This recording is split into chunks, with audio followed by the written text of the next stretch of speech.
တရက်မှာ24နာရီမလုံလောက်ဘူးလို့ခံစားနေရပြီလားမိတ်ဆွေလေးတစ်နေ့အချိန်မလုံလောက်တာနဲ့ရုန်းကန်နေတော့ပဲလားအဲ့ဒါဆိုရင်မိတ်ဆွေကအချိန်စီမံခန့်ခွဲမှုညံ့ဖျက်နေလို့ဖြစ်ပါတယ်ကျွန်တော်မလင်းစုံမျိုးပါကျွန်တော်ဒီဗီဒီယိုထဲမှာကျွန်တော်လက်တွေ့ဘဝမှာအရေးပါတဲ့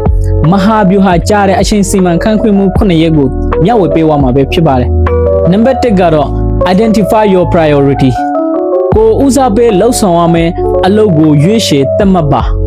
ဒီအချက်ကိုလုပ်ဖို့အတွက်ကိုယ့်ရဲ့တနေတာမှာလှုပ်เสียရှိတဲ့အရာအကုန်လုံးကိုစာအုပ်ပေါ်မှာရှာရေးပြီးတော့မှအဲ့ဒီထီကအရေးကြီးတဲ့3ချက်ကို highlight လုပ်ပါအဲ့ဒါလို highlight လုပ်ခြင်းအပြင်ကိုလုံးဝမဲ့အလုပ်တွေကိုပို့ပြီးတော့အာယုံစိုက်နိုင်မှာပဲဖြစ်ပါတယ်နံပါတ်2က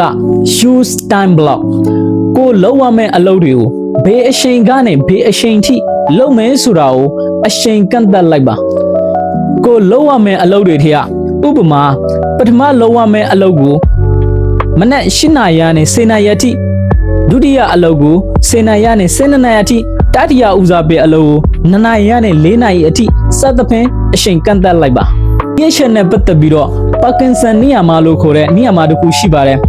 work expand to fill the time that we allocate to it အလုပ်တွေကကိုကန့်သတ်လိုက်တဲ့အချိန်ကိုလိုက်ပြီးတော့မှကျေပြန့်တက်တဲ့ဥပမာကျွန်တော်ဒီဗီဒီယိုရိုက်ဖို့အတွက်1နာရီသတ်မှတ်လိုက်ရင်ကျွန်တော်ဒီဗီဒီယိုရိုက်ဖို့ကြာမယ့်အချိန်က7နာရီဖြစ်ပါတယ်တကယ်လို့ကျွန်တော်ကဒီဗီဒီယိုရိုက်ဖို့အတွက်3နာရီဆိုပြီးတော့သတ်မှတ်ထိုင်တကယ်ပဲကျွန်တော်ဒီဗီဒီယိုဒီမြောက်အောင်ရိုက်ဖို့က3နာရီကြာသွားမှာဖြစ်ပါတယ်အဲ့လိုသဘောပါ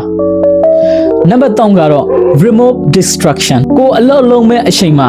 နောက်ဆက်ဖြစ်မဲ့အရာမှန်သမျှနဲ့ကင်းအောင်နေဖို့ဖြစ်ပါတယ်အလုပ်မစသိခင်တည်းကဖုန်းကိုစပိတ်ထားလိုက်ပါအချိန်တို့အတွက်မှာအလုပ်တွေအများကြီးပြီးမြောက်အောင်စွန့်ဆောင်နိုင်ပါလိမ့်မယ်နံပါတ်4က delegation ကိုအချိန်မလုံလောက်တာနဲ့အများကြီးရုန်းကန်နေရပြီဆိုရင်ကိုယ့်ရဲ့အချိန်တနာရီကတန်ဖိုးဘလောက်ရှိတယ်လဲဆိုတာကိုတွက်ကြည့်လိုက်ပါအကဲကိုကတနာရီမှာ2000လောက်ဝင်ငွေရှိနေတယ်လို့ဆိုရင်တနာရီမှာ1000နှုန်းလောက်နဲ့တယောက်ကိုအလုပ်ခန့်ပြီးတော့မှကိုယ့်ရဲ့တာဝန်တချို့ကိုခွေဝေပေးသင့်ပါတယ်နံပါတ်5ကကြတော့ protected time မိတ်ဆွေကဘလောက်ပဲအလုပ်များနေပါစေပေါ့ကိုအချိန်ပေးဖို့ဘယ်တော့မှမမေးပါနဲ့တရက်မှာ2နာရီ3နာရီလောက်ကတော့ကိုအချိန်ပေးပါအဲ့ဒီအချိန်မှာကိုစိတ်ကြိုက်ကိုလှုပ်ရှင်တဲ့အရာကိုသာဦးစားပေးပြီးတော့လုပ်ပါ game ဆိုရှင်တာပဲဖြစ်ဖြစ် TV ကြည့်တာပဲဖြစ်ဖြစ်နံပါတ်6ကတော့ the choice to be satisfied နေ့စနေကြကိုရွေးချယ်ပြီးတော့မှဖြစ်တန်းလိုက်တဲ့တနေတာကိုကကျင်းနေရမှာဖြစ်ပါတယ်။ဆုံးသွားတဲ့အချိန်တွေမလို့တချို့အလိုမကျတဲ့အရာတွေကိုလိုက်ပြီးတော့နှောင်တရနေလို့မဖြစ်ပါ။နောက်ဆုံးအချက်ကကြတော့ end of day review